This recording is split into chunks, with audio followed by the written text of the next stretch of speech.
നമസ്കാരം. മുണ്ടക്കൈ ദുരന്തത്തിൽ മണ്ണിനടിയിൽപ്പെട്ടവർക്ക് വേണ്ടിയുള്ള തിരച്ചിൽ മൂന്നാം നാൾ എത്തിയിരിക്കുകയാണ്. മരണം ഏകദേശം 270ഓളം ആയിരിക്കുന്നു. ഇനിയും ആളുകളെ കണ്ടെത്താനുണ്ട്.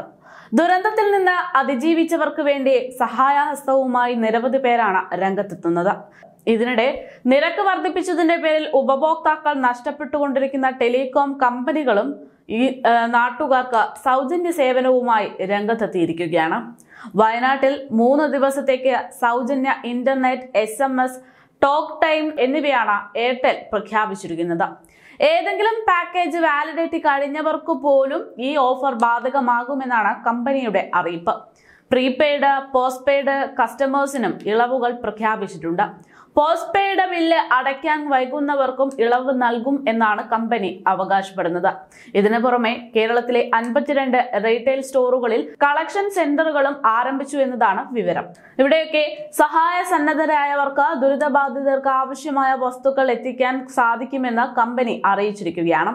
അതേസമയം ഇതേപോലെ തന്നെ ജിയോയും സമാന ഓഫറുകൾ വയനാട്ടുകാർക്കായി ഒരുക്കിയിട്ടുണ്ട് എന്നതാണ് വിവരം. ദുരിതാശ്വാസ പ്രവർത്തനങ്ങളെ പിന്തുണയ്ക്കുന്നതിനായി റിലയൻസ് ജിയോ നെറ്റ്വർക്ക് ശേഷി വർദ്ധിപ്പിക്കുകയാണ് ചെയ്തിരിക്കുന്നത്. സംസ്ഥാന ദുരന്ത നിവാരണ അതോറിറ്റിയിൽ നിന്നുള്ള അഭ്യർത്ഥനയുടെ അടിസ്ഥാനത്തിൽ കണക്ടിവിറ്റിയുടെ നിർണായക ആവശ്യം തിരിച്ചറിഞ്ഞ ദുരിതബാധിത പ്രദേശത്ത് കൂടുതൽ പിന്തുണ നൽകുന്നതിനായി ജിയോ പ്രത്യേക ടവറും സ്ഥാപിച്ചു എന്നാണ് വിവരം. രക്ഷാപ്രവർത്തകരെയും ദുരന്ത നിവാരണ സംഘങ്ങളെയും വിവരങ്ങൾ കൈമാറാൻ മികച്ച നെറ്റ്വർക്ക് വളരെയധികം സഹായിക്കുമെന്നാണ് റിപ്പോർട്ട്. കൺട്രോൾ റൂമും വിവിധ ദുരിതാശ്വാസ ക്യാമ്പുകളിലും ഉൾപ്പെടെ നെറ്റ്വർക്ക് കവറേജ് വിപുലീകരിക്കുന്നതിന് രക്ഷാപ്രവർത്തനത്തിലും ദുരിതാശ്വാസ പ്രവർത്തനങ്ങളിലും മികച്ച ഏകോപനം സുഗമമാക്കാൻ സാധിക്കുമെന്ന് കമ്പനി വ്യക്തമാക്കുന്നു.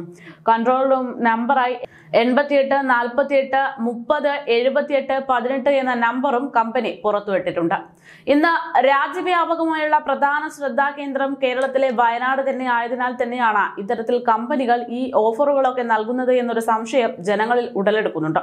എങ്കിൽ പോലും നിലവിൽ 3 ദിവസമെങ്കിൽ 3 ദിവസം ദുരിതബാധിതർക്ക് ചെറിയൊരു ആശ്വാസം എന്ന രീതിയിൽ കമ്പനികൾ ഇങ്ങനെ നൽകുന്ന ഓഫറുകൾ വളരെയധികം പ്രശംസനാർഹം തന്നെയാണ്. നിരവധി പേർ ഈ കമ്പനികൾക്ക് ആശംസ അറിയിച്ച് അതുകൊണ്ട് തന്നെ രംഗത്തെത്തുന്നുണ്ട്.